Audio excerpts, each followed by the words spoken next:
नमस्कार दोस्तों, मैं डॉक्टर अनिल कुशवाहा। दोस्तों, आज जो वीडियो है, आज हमारा जो प्रैक्टिस सेट हम कभी-कभी यूट्यूब पर लेकर आते हैं। एक्चुअली में जो प्रैक्टिस सेट आते हैं सब हमारे ऐप पर जाते हैं, मगर कुछ प्रैक्टिस सेट हम यूट्यूब पर भी लेकर आते हैं। तो आज हमने सोचा कि प्रैक्टिस सेट ना लेकर ऐसे प्रश्न आपके साथ शेयर करें जो अक्सर हमारे जो मित्र हैं अक्सर फ़ोन करके या मैसेज के थ्रू पूछते हैं, और प्रश्न हमने बहुत उम्दा लिए हैं। पहला प्रश्न आता है कि थ्योरी पढ़ें या प्रैक्टिस सेट सॉल्व करें? कैसे हमारा सिलेक्शन होगा, थ्योरी पढ़कर या प्रैक्टिस सेट सॉल्व करके? फिर नेक्स्ट क्वेश्चन लोग पूछते हैं कि टीजीटी पीजीटी का एग्जाम कब होगा? नेक्स्ट क्वेश्चन है बुक्स से पढ़ें या नोट्स बनाकर पढ़ें, और कब पढ़ें, कितनी देर पढ़ें, पढ़ा हुआ याद नहीं रहता। तो ये कुछ क्वेश्चंस हैं जिनको हम आपको आज डिस्कस करेंगे अपने अनुभव के आधार पर, अपने मित्रों के अनुभव के आधार पर, और हम वही अनुभव देते हैं क्योंकि जो आपके सिलेक्शन में मदद करे। ऐसा कोई भी अनुभव शेयर नहीं करते जो आपके सिलेक्शन में दिक्कतें खड़ी करे। और आप सब जानते ही हैं कि खुद मैं जॉब करता हूं और कई जगह सिलेक्शन हुआ है, तो इसलिए व्यस्तता ज्यादा होती है। तो ऐसा भी नहीं कि हम सुबह शाम तक यूट्यूब पर ही लगे रहें, तो बहुत समय निकालते हैं तभी मिल पाता है।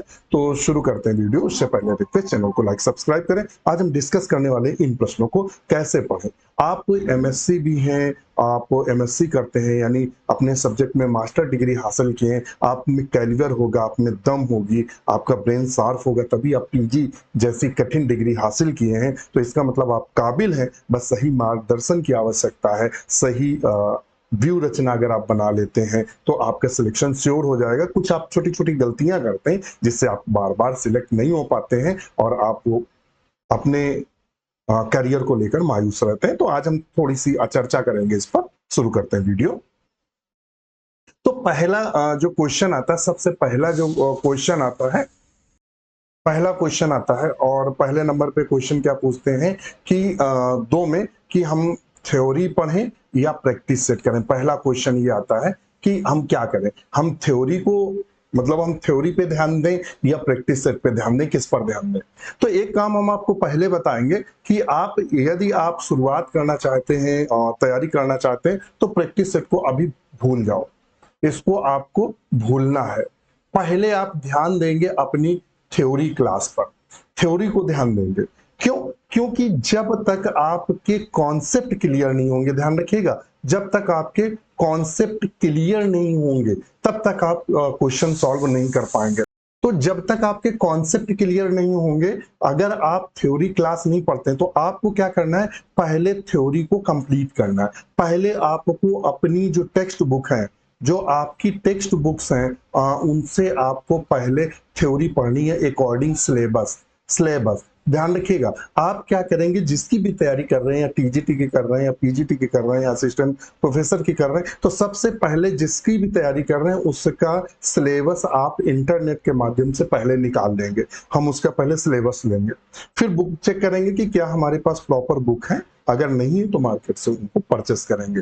फिर हम क्या करेंगे, एक एक टॉपिक के नोट्स बनाएंगे। ध्यान रखिएगा, हम क्या करेंगे कि नोट्स बनाएंगे। पहले थ्योरी के नोट्स बनाएंगे। अब यहाँ दिक्कत क्या आती है, क्योंकि जो आपके पास बुक्स हैं या जो किताबें हैं वो रिटन एग्जाम के आधार पर लिखी गई हैं। एग्जाम्पल के लिए, जैसे मान लो बीएससी की बुक है, इंटर में रमेश गुप्ता हो गई, या एमपी कौशिक हो गई, और पिल्लई हो गई, या कुमार मलिक हो गई। कुमार मलिक पिल्लई तो खैर ऑब्जेक्टिव के बेस पर तैयार की गई हैं, मगर जो एमपी कौशिक है, और या सिंह पांडे जैन की बीएससी में आ जाओ, और कोटपाल त्यागी लेकर आ जाओ, और ये इस तरह से जो है गुप्ता की जेनेटिक्स की जो बुक्स हैं, तो ये बुक्स क्या है, थ्योरी के आधार पर लिखी गई हैं। थ्योरी को ध्यान में लिखकर, क्योंकि रिटन एग्जाम होते हैं बीएससी और इंटर में, लिखने वाले होते हैं उस आधार पर। तो आप पूरी थ्योरी की अगर क्लास पढ़ेंगे, पूरी किताब पढ़ेंगे, तो कुछ समय बाद बाउंस होगा। 2-4 चैप्टर पढ़ेंगे, उसके बाद आप बंद करके रख देंगे, सो जाएंगे, आपका मन नहीं लगेगा, और वहीं से आप डिमोटिवेट हो जाएंगे। आपको लगेगा अरे इतनी किताबें हम ना पढ़ पाएंगे, ना हमारा सिलेक्शन हो जाएगा। तो पहला काम क्या करना है, उनसे आपको मैटर को एक्सट्रैक्ट करके नोट्स बनाने। और नोट्स कैसे बनाने, पॉइंट टू पॉइंट बनाने उनका। जैसे मान लो आप वायरस पढ़ रहे हैं, तो वायरस को आप पढ़ना है और उनके नोट्स बनाने पॉइंट टू पॉइंट। उससे हमें ऑब्जेक्टिव वाला मैटर निकालकर बाहर लाना है कि ऑब्जेक्टिव का कोई भी क्वेश्चन गलत ना हो। तो उसके पहले नोट्स बनाने हैं। अब जब नोट्स बना लेंगे तब क्या करना है, तब आपको जब नोट्स बना लेंगे, मान लेते हैं आपने वायरस और बैक्टीरिया और फंगस आदि के नोट्स बना लिए, तब अब आप क्या करना है, इनके जब थ्योरी आपकी तैयार हो गई इन चैप्टर्स की, तब आपको प्रैक्टिस क्वेश्चन की प्रैक्टिस करनी है उन्हीं चैप्टर की। यदि आपने, ध्यान रखिएगा, यदि आपने पहले प्रैक्टिस करना शुरू कर दिया तो आप क्या करेंगे, जैसे ही क्वेश्चन खोलेंगे, क्वेश्चन खोलते ही प्रैक्टिस करना शुरू करेंगे तो आप देखेंगे कि एक दो क्वेश्चन जो आपके रिमाइंड होंगे वो तो आएंगे, बकाया आप सॉल्व नहीं कर पाएंगे, और जब सॉल्व नहीं कर पाएंगे तो आप डिमोटिवेट हो जाएंगे, आप ये मान लेंगे कि आपका सिलेक्शन नहीं होगा, क्योंकि जब आप क्वेश्चन, जिस भी क्वेश्चन पे उंगली रखेंगे वही क्वेश्चन गलत हो जाएगा, आपको लगेगा कि मैं या मेरा चयन नहीं हो सकता है। तो पहले गलती नहीं करनी है, पहले थ्योरी पे आपको कमांड करनी है, जब आपकी थ्योरी पे कमांड हो जाएगी तब आपको प्रैक्टिस क्वेश्चन की करनी है। ध्यान रखना, ध्यान रखना, पहले थ्योरी, पहले नंबर आपको थ्योरी लेकर चलना है, और जब थ्योरी, और ऐसा नहीं एक एक यूनिट ले लो, मान लो जैसे कि आप एनिमल फिजियोलॉजी पढ़ रहे हैं तो एनिमल फिजियोलॉजी को आपको स्टडी करना है, नोट्स बनाने, उनको पढ़ना है, और उसके बाद एनिमल फिजियोलॉजी के जितने भी ऑब्जेक्टिव क्वेश्चन है उनको तब आप सॉल्व करिए। दूसरी चीज, मेडिकल की बुक से क्वेश्चन सॉल्व नहीं करने हैं, क्योंकि जो मेडिकल की बुक है उसमें अथाह क्वेश्चन है, एक एक चैप्टर में 4-4 500 क्वेश्चन है, तो आप अगर 4-4 500 क्वेश्चन सॉल्व करेंगे तो आप केवल क्वेश्चन ही सॉल्व करते रहेंगे, थ्योरी पढ़ने का समय नहीं मिलेगा। तो आप क्या करेंगे कि मार्केट में ओल्ड सॉल्व क्वेश्चन पेपर के जो प्रैक्टिस सेट आते हैं उन्हीं से क्वेश्चन सॉल्व करें, वही क्वेश्चन लगभग रिपीट करते हैं, या जो प्रैक्टिस सेट आते हैं टीजीटी पीजीटी के वही सॉल्व करें, या बीएससी में चैप्टर के बाद जो क्वेश्चन दिए रहते हैं वो सॉल्व करें, ये कोशिश करें, मेडिकल की क्वेश्चन सॉल्व करने से बचें। तो क्या करना है, एक चीज आपको पहले बताएं कि पहले थ्योरी आपको कंप्लीट करना है तब प्रैक्टिस लगाना है, पहले प्रैक्टिस लगाएंगे तो आप चैन से कोसों दूर हो जाएंगे, आपका सिलेक्शन नहीं होने वाला, क्योंकि आप डिमोटिवेट हो जाएंगे, आपका जो लेबल है वो आप ऑटोमेटिक खराब हो जाएगा, आपको लगेगा मेरा चयन होगा नहीं, क्योंकि जिस भी क्वेश्चन पे हाथ रखेंगे वो क्वेश्चन गलत होगा तो आपका सिलेक्शन होने वाला नहीं है। तो पहले थ्योरी पढ़ो, जब थ्योरी पढ़ोगे और जब क्वेश्चन आप सॉल्व करोगे, अच्छा ए सही है बी सही, तो मजा आएगा, आपको प्रैक्टिस करने में मजा आएगा, आपको लगेगा और इस चैप्टर के प्रैक्टिस सेट मिले और मिले, तो ये करना है। दूसरा क्वेश्चन था कि बुक से पढ़ें, तो हम आपको जो नेक्स्ट क्वेश्चन था हमारा कि बुक से पढ़ें या किससे पढ़ें,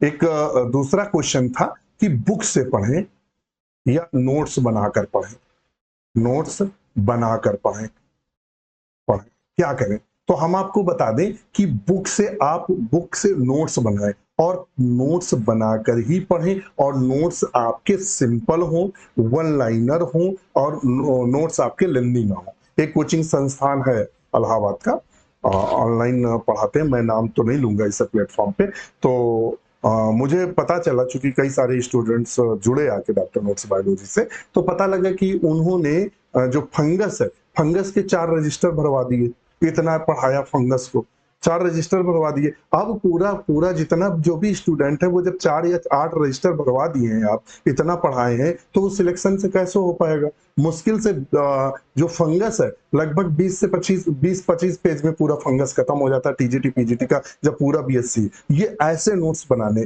कि मतलब 20 से 25 पेज में टॉपिक आपका पूरा जो एक यूनिट है वो खत्म हो जाए, 25 की जगह 40 पेज में खत्म हो जाए। अब आप 6 से 10 रजिस्टर बनवाते चले जा रहे हैं, तो ऐसी स्थिति में क्या होगा, बच्चा पढ़ ही नहीं पाएगा, डिमोटिवेट हो जाएगा। अब आप बीएससी की तरह लिखा रहे हैं, ऑकरेंस क्या है, हैबिटाट क्या है, और हैबिटाट ये पानी में पाए जाते हैं, तालाब में पाए जाते हैं, झीलों में पाए जाते हैं, ऐसे कौन क्वेश्चन पूछता है आपके एग्जाम में, वो तो वहां पूछता है कि ये जो फंगस है, ये फंगस है या ये जो एल्गी है, ये मैरीन या फ्रेश वाटर एल्गी है, या उसमें खास सिम्टम क्या होते हैं कि किस हैबिटाट में पाया जाता है, बस एक लाइन में मुश्किल से 2-3 शब्दों में आंसर, 2-3 शब्द लिखने आपका काम हो जाएगा। अब आप पता लगा आधा पेज लिखा है सिर्फ ऑकरेंस का, प्राप्त की स्थान क्या है, तो ऐसे नोट्स नहीं बनाने हैं, आपको पॉइंट टू पॉइंट बनाने हैं।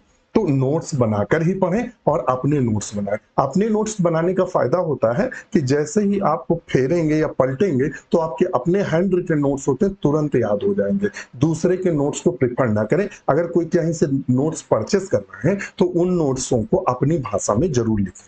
ध्यान रखिएगा, उन नोट्सों को अपनी भाषा में जरूर लिखें, क्योंकि जो दूसरे के नोट्स होते हैं उसने क्या सोचकर वो जब लिख रहा होता है, बहुत सारी चीजें ऐसी होती हैं, जैसे हम भी पढ़ाते हैं तो नोट्स बनाकर हमने टीजीटी पीजीटी की क्लास लेते हैं, तो जो हमें चीज लगता है कि हाँ ये दिमाग में है, तो हम उसको क्या करते हैं, एक लाइन में लिख दी या वो छोड़ दिया, अंडरलाइन लगा दी कि हाँ ये मुझे अपने दिमाग से बताना है। अब वो नोट्स मान लो किसी को मिल जाए तो वो क्या करेगा, वो सोचेगा ये चीज तो है ही नहीं, तो उसको छोड़ के आगे बढ़ जाएगा। जबकि जब हम पढ़ाते हैं तो वो चीज वहां ऐड कर देता है। तो ये चीजें हैं। तो नोट्स हरदम कहीं से भी आप परचेस करें, मंगवाएं, तो उनको अपनी हैंड राइटिंग में रजिस्टर में बनाएं। हिंदी इंग्लिश जिस भी आप परफेक्ट हो उसमें आप उसको लिखें। तो नोट्स बनाकर ही पढ़ें, कभी किताबों से ना पढ़ें, क्योंकि किताब से अगर आप पूरा पढ़ेंगे तो आपके 4 जन्म लग जाएंगे, आपका सिलेक्शन नहीं होगा। किताबों से पढ़ें, उसके नोट्स बनाएं और नोट्सों को रिवाइज करते रहें। नंबर 3 पे था कब पढ़ें। तो देखिए पढ़ने का समय होता है हमारे हिसाब से, जो मेरी पढ़ने की आदत है, तो देर रात तक, वही लगभग 9 बजे से खाना पीना खा के थोड़ा बहुत टहल के फिर हम रात को बैठते थे पढ़ने, और लगभग 12 1 2 तब तक पढ़ें जब तक आपको नींद ना आए। और अगर दिन में आपको दोपहर में पढ़ा रहे, अगर नींद आए तो तुरंत सो जाए, हमारा अपना मानना है। अगर आपको नींद आए दोपहर में तो सो लें, और सोकर जब जगे तब पढ़ने बैठे। कभी भी ऐसा ना करें कि आपको बार बार ऐसे ऐसे गिर रहे हैं और कोशिश कर रहे हैं पढ़ने की, तो 2 चीजें, ना तो आप नींद ले पा रहे हैं और ना वो चीज आपको कंठस्थ होगी। तो एक तो ये हो गया। नंबर 4 है कि ग्रुप डिस्कशन, छोटे छोटे ग्रुप बना लें, अपने जो मित्र हैं उनके ग्रुप बना लें और ग्रुप डिस्कशन करें। जो टॉपिक, जैसे आज आप बोल दीजिए कि ये टॉपिक सब लोग तैयार करेंगे और ये टॉपिक पर चर्चा करेंगे, तो आप लोग ग्रुप डिस्कशन कर सकते हैं, उससे लंबे समय तक याद रहता है। नेक्स्ट था कितनी देर पढ़ें। तो देखिए लगभग 4 से लेके 6 घंटे आपको डेली आपको देना है, रूटीन में देना है। आप रिश्तेदारी जाए ना जाए, आप कोई काम करें ना करें, आपकी रूटीन है कि शाम 9 बजे से लेकर 12 बजे रात तक पढ़ना है, तो डेली 9 से 12 आपको पढ़ना ही है। आप अपने रूटीन को खराब ना करें। ये ना सोचिए कि आज नहीं हम कल पढ़ लेंगे, कल नहीं परसों पढ़ लेंगे, तो आप कभी पढ़ ही नहीं सकते। रूटीन में पढ़ें, डेली पढ़ें, और नोट्स जो है वो हरदम रिवाइज करते रहें।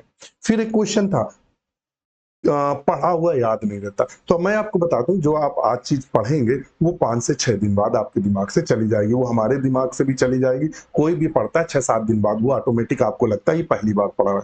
तो जब नोट्स होंगे तो एक एक यूनिट डेली पढ़ें। जैसे आज आपने पूरा एल्गी खत्म कर लिया, मान लो आज आपने रिवीजन किया कि आज हमें एल्गी पूरी रिवीजन करना है, तो आप एल्गी रिवीजन कर लीजिए और प्रैक्टिस सेट सॉल्व कर लीजिए, और दूसरे दिन आप ब्रायोफाइट्स को कर लीजिए। एक दिन में ये नहीं कि आप पूरी जूलॉजी खत्म कर रहे हैं, नहीं, एक एक यूनिट। अगर आप नहीं कर पा रहे तो 4-4 स्पीसीज मान लेते हैं, एल्गी को 2 दिन में ले लीजिए कि हम एल्गी को 2 दिन में रिवाइज करेंगे, और रिवाइज करते रहें। आप देखेंगे आगे आगे आप पीछे पीछे रिवाइज करते रहेंगे, आप आगे आगे भूलते जाएंगे, या आगे आगे रिवाइज करेंगे तो पीछे वाला भूल। तो ये हरदम रूटीन में रहना चाहिए। हर मतलब 10 से 15 दिन बाद वो टॉपिक आपको रिवाइज करना है और प्रैक्टिस करनी है। तो आप रिवाइज करते रहेंगे, जब एग्जाम में क्वेश्चन आएगा आपका सही हो जाएगा। फिर आता है एक क्वेश्चन और आता है कि आयोग का गठन कब होगा, एग्जाम का कब होगा। तो देखिए आयोग के गठन का जो खाका है वो तैयार हो चुका है, कैबिनेट की मीटिंग होनी है, तो सरकार अभी लेट लतीफ कर रही है, और कैबिनेट की मीटिंग होने के बाद प्रस्ताव तैयार होगा और कैबिनेट की मीटिंग होगी, फिर जो मेंबर्स हैं और अध्यक्ष हैं उनका चुनाव होगा। लोग जो बड़े बड़े दिग्गज हैं वो सब लाइन में लगे हैं, जो हमारे आईएएस है, आईपीएस है, जो कुलपति हैं या जो प्रोफेसर्स हैं, जो लंबे जुगाड़ वाले हैं, वो सब वहां लगे हुए हैं। तो उसमें काफी समय लगने वाला है। 1 से 2 माह तो आयोग के गठन में लगेगा, फिर आयोग के गठन के बाद 1 से 2 माह उनको समझने में लगेगा, फिर जाकर तब एग्जाम का प्रोसेस होगा। तो अभी 4 से 5 माह, हमारा मानना है कि 4 से 5 माह अभी टीजीटी पीजीटी का एग्जाम होना संभव नहीं है।